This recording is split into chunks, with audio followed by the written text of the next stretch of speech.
La Escuela El Arado y el Mar presenta El cielo encapotado anuncia tempestad.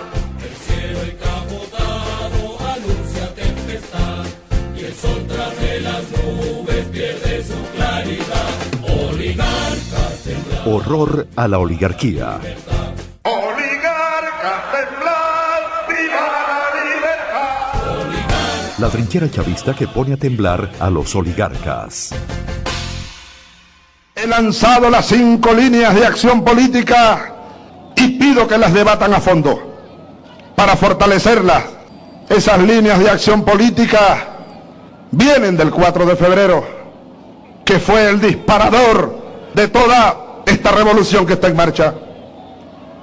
Primera línea de acción política: debemos dejar definitivamente atrás la vieja cultura política capitalista del pacto de punto fijo y debemos asumirnos como militantes del socialismo, verdaderamente militantes del socialismo, una nueva cultura política, unos nuevos valores, los valores socialistas, los valores que deben normar nuestra conducta, los valores morales, los valores éticos del desprendimiento, la transparencia, la entrega, darnos por entero sin pedir nada a cambio para nosotros mismos.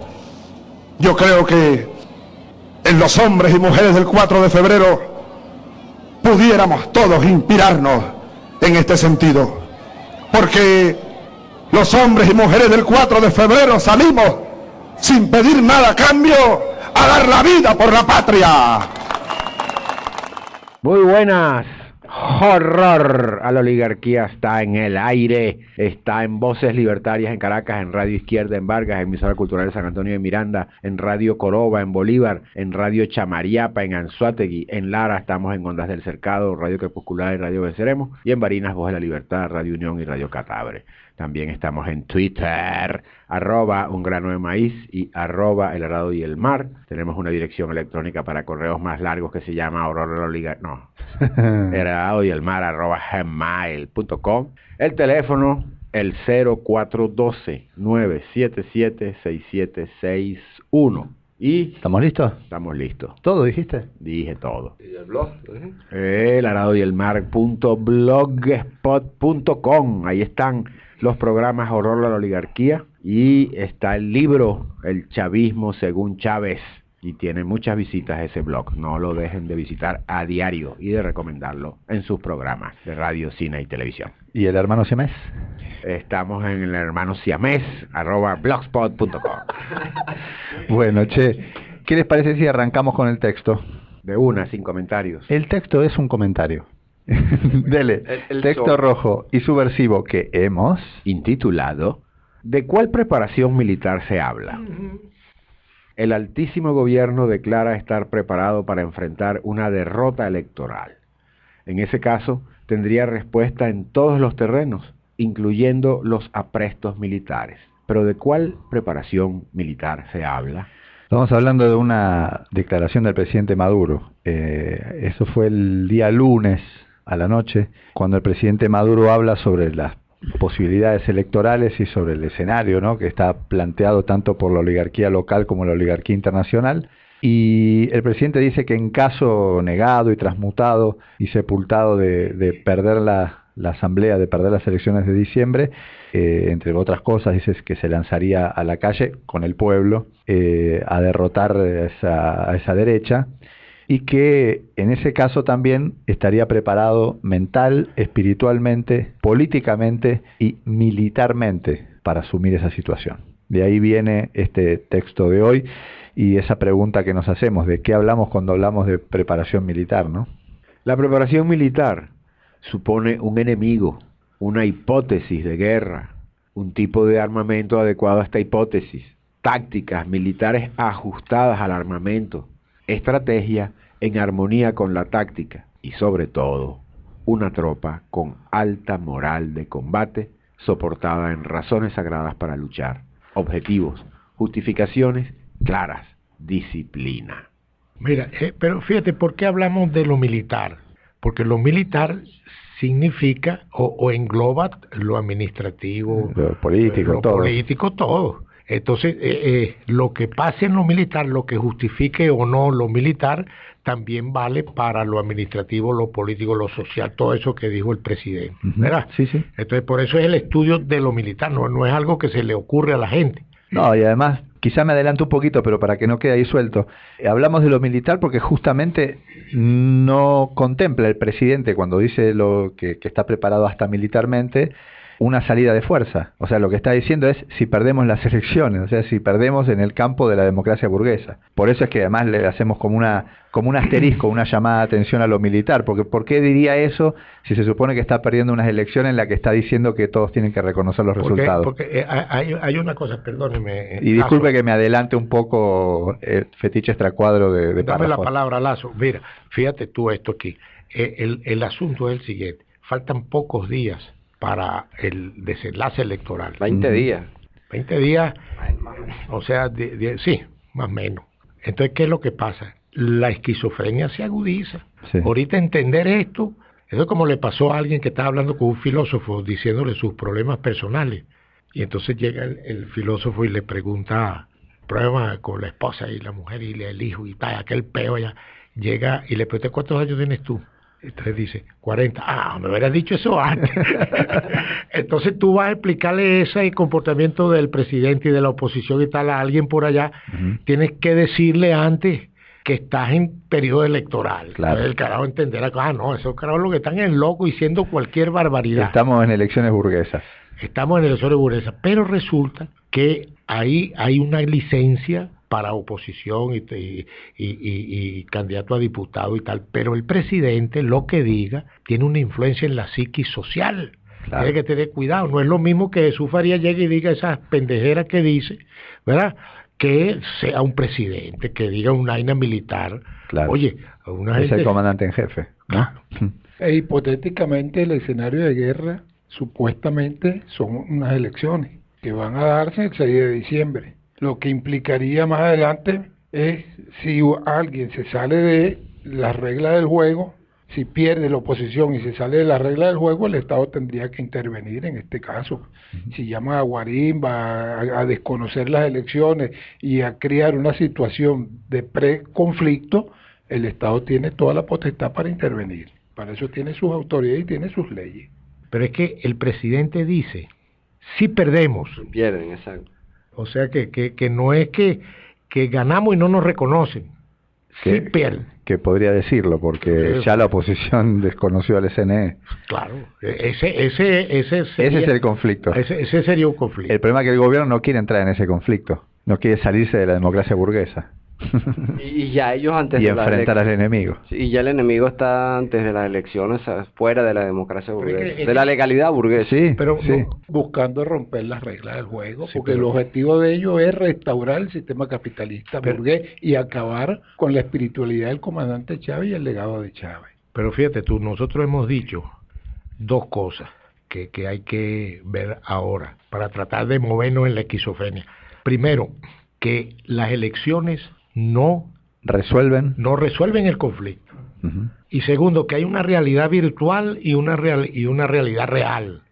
Todo eso está escrito ahí en el blog ese que habla Humberto. Entonces lo que está en juego aquí es, y eso es lo que produce la esquizofrenia. Estamos en terreno muy difícil. Sí. Mire, señor, se firma un acuerdo, un compromiso en el CNE, y a los 2 días se llama que estamos preparados militarmente si perdemos, y después dice, si perdemos vendrá Enea con Riquincaya, con Guarandinga. No, Candela con Burundanga. Dijo. Candela con Burundanga. Entonces tú dices, bueno, pero ¿qué es esto? Es que son dos realidades, sí. Y las elecciones no están resolviendo la contradicción la van a resolver. ¿Tú sabes qué es lo más importante? La reunión el 7 en Miraflores. Que ya fue convocada. Por el presidente Maduro. ¿Cuál es el adversario en esta posible batalla postelectoral, que ojalá no se dé nunca? Para saber cuál es el adversario, debemos explorar mejor la situación de pérdida electoral. En una primera etapa, el gobierno pierde la mayoría en la Asamblea. El CNE ofrece los resultados que el gobierno se comprometió a respetar. En este caso, la resistencia militar no tiene sentido. La confrontación se traslada al plano político. Los constitucionalistas tienen la palabra. Serán generales de la nueva situación de confrontación entre el Ejecutivo y el Legislativo. Seguramente habrá acciones de calle contra pretensiones del Legislativo respaldando esa nueva mayoría. Lo militar aún no tiene cabida. En ese escenario no entra por ninguna parte el factor militar, No. Sino pues hasta ahora puro juego político dentro de la democracia burguesa, porque ni siquiera el socialismo está planteado en esos escenarios. El gobierno pierde en votos, pero no en número de diputados. Ese es el otro escenario. Sí. Ajá. En este caso, la situación es un deterioro de la gobernabilidad, pero no de la legalidad. El gobierno, dando traspiés, puede seguir funcionando y dando respuestas a su debilitamiento y a los ataques de la derecha externa. El mayor adversario es la situación psicológica de la masa, su conciencia egoísta, las inmensas deudas, los anémicos precios del petróleo. En este caso, la respuesta militar no tiene cabida. Tampoco. No, fíjate que ahí en esos dos escenarios, no, como decía el Zancudo, no aparece el socialismo. Allí no hay lucha de clase. Ahí no hay la definición de dos modelos enfrentados, que en este caso sería el capitalismo buscando restaurarse a través de cualquier vía y el socialismo defendiéndose para construir la nueva sociedad con sus nuevos valores. Ahí no está presente esa confrontación. Es el modelo de la socialdemocracia la que está en conflicto. Qué bien, está perfecto. Bien. Agrega, enriquece el texto, eso no estaba. Decíamos que no estaba la salida militar, o sea, la posibilidad militar. Ni tal Tampoco está el socialismo. socialismo. Claro, pero por eso es que hay problemas ahí. Tienes razón, Saturno, dale. Y es que el mayor enemigo que se enfrenta, el mayor enemigo que ha enfrentado todas las revoluciones es, como dice ahí, es la psicología de la gente, de las No, masas. ahí aporta... Han sido derrotadas las revoluciones en la espiritualidad. Ahí yo quiero subrayar el hecho de que se dé este segundo escenario, donde dice el gobierno pierde en votos, pero no en número de diputados, como ya ocurrió, además hay que decirlo. Pero con Chávez. Y con Chávez. Que lo que hay es un deterioro de la gobernabilidad, o sea, la no resolución del conflicto de la crisis que tenemos ahora, quizá agravada seguramente, pero no de la legalidad. El gobierno sigue estando ahí. O sea, el gobierno no tendría necesidad de salir a la calle. Ese no es el tema. Claro, pero fíjate tú, la canciller declara que Venezuela tiene 15 años dando lecciones de democracia al mundo. Uh-huh. Entonces entra lo que dice Saturno, de democracia socialista o democracia burguesa. Si es de democracia burguesa, está amarrada para no puede tener salida militar porque perdió unas elecciones. Claro. No entiende cómo es. Sí, sí. Sino tiene que aceptar eso. Y el gobierno siempre camina o está caminando en dos aguas. Firma en el CNE y después ronca por allá que está preparado militarmente. Y que va para la calle con candela y burrundanga y chiquinquirá y no sé qué. Sí. Esta etapa será esencialmente política. No ha llegado todavía a la fase de la política por otros medios, la guerra. Aquí las batallas serán de otro tipo. Las conversaciones sustituyen a los cañones. Las balas son las palabras. Los bombardeos ocurren en la pantalla de la televisión. En la asamblea, las colinas a tomar son los acuerdos que serán vistos como triunfos de la democracia burguesa. La sangre no llegará al río. La culminación de esta etapa será con alta probabilidad. Ya se asoma en el horizonte cercano un pacto de convivencia, resucitar a punto fijo. Sin embargo, todo puede pasar en este trópico voluptuoso y la confrontación se puede agudizar hasta los límites de un enfrentamiento cruento, preludio de una guerra civil. Es decir, la sociedad civil y militar se dividen y se enfrentan.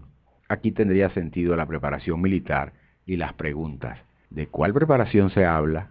¿Cuáles son las razones sagradas, las justificaciones de esta confrontación? Sin esto establecido, no hay soporte para la preparación. Mira, ayer lo dijo Saturno, el ejército libertador cruzó los Andes por motivos sagrados, no por bienes materiales. Pero fíjate una cosa, ahí dice que puede ser que se vaya a una confrontación y tal, y habría que agregarle un párrafo ahí, que estamos jugando con candela, estamos dándole, siendo irresponsables con el discurso, hablando de cosas militares y que vamos para la calle y no sé qué. Eso está abonando para esa confrontación, eso es malo, y después salimos a hablar de paz. Eso es irresponsable, diría Miki, incoherente, incongruente. Incongruente. No, y otra cosa, y yo me pregunto cuáles son los intereses que están en disputa.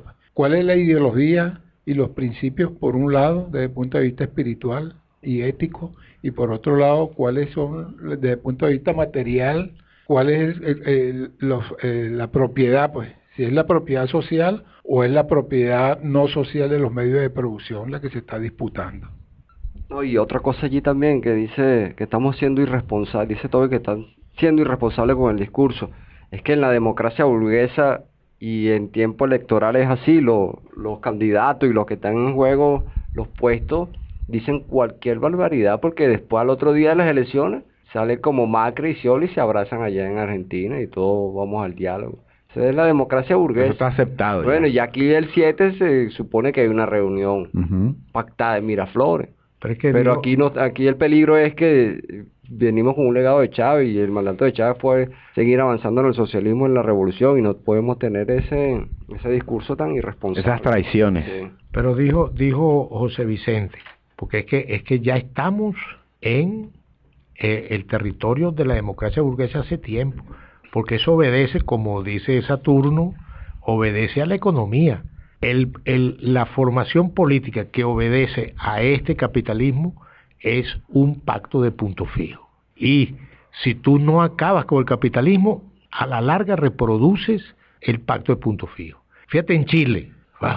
Chile llega, está Allende, pero no modifican radicalmente la economía, le surge de nuevo la restauración.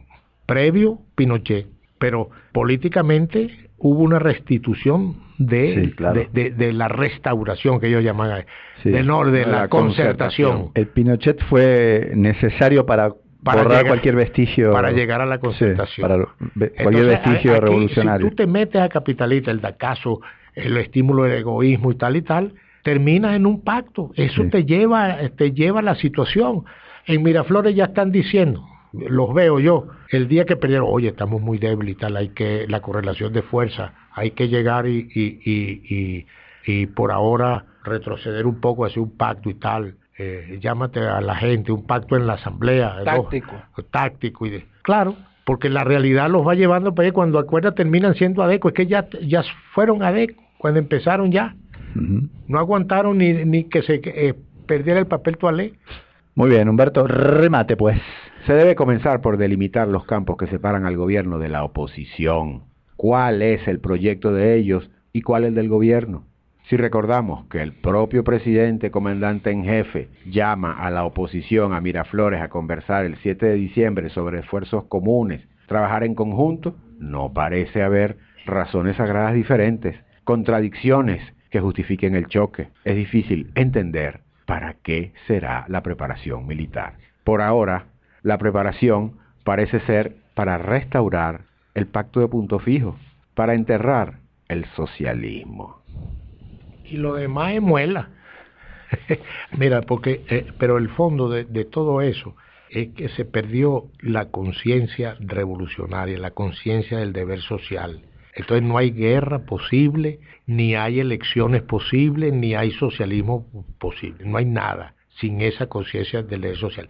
Que el gobierno hace 2 días asoma que mira que la guerra es psicológica, asoma que va entendiendo ese camino, pero después se echa para atrás otra vez. El presidente. Es que no tiene un para qué. Es que perdiste el objetivo. Cuando entregaron el plan de la patria, le borraron aquello, Menéndez o el otro, la lógica del capital para poder hacer el Chandón de Aragua, y ahorita pone bravo el gobernador ahí con nosotros. Bueno, el gobernador de Aragua, dale los dólares a el Chandón de Aragua, los dólares aquellos, la faja y tal, estaban despojando a la revolución de su alma, de su pasión. Ahí están pagando eso ahorita. Es su O objetivo. estamos pagando todo. Sí. Al punto de que, como no hay una coherencia ni una congruencia, que Sí. dice Mickey, entonces ya no pueden ni regular los huevos, porque se acaba.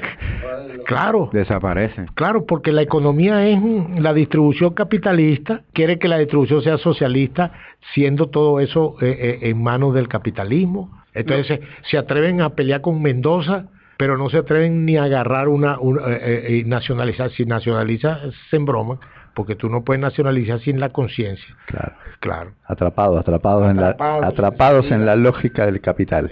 Lo cierto es que si en esta confrontación no se avanza hacia el socialismo, el que va a pagar la taza de caldo es la masa. Porque las medidas que se van a instalar después van a ser muy dolorosas para los consumidores. Pero fíjate tú, ¿quién va a pagar? Ese es una buena. Van a pagar los humildes. ¿Y van a pagar en qué?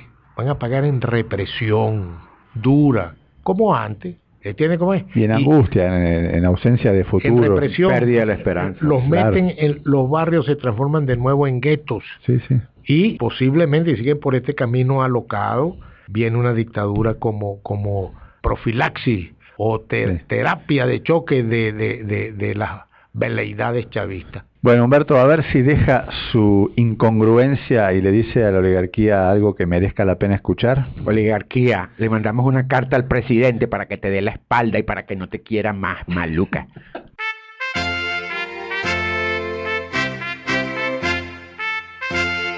La escuela El Arado y el Mar presentó El cielo encapotado anuncia tempestad. Horror a la oligarquía. La trinchera chavista que pone a temblar a los oligarcas. Claridad.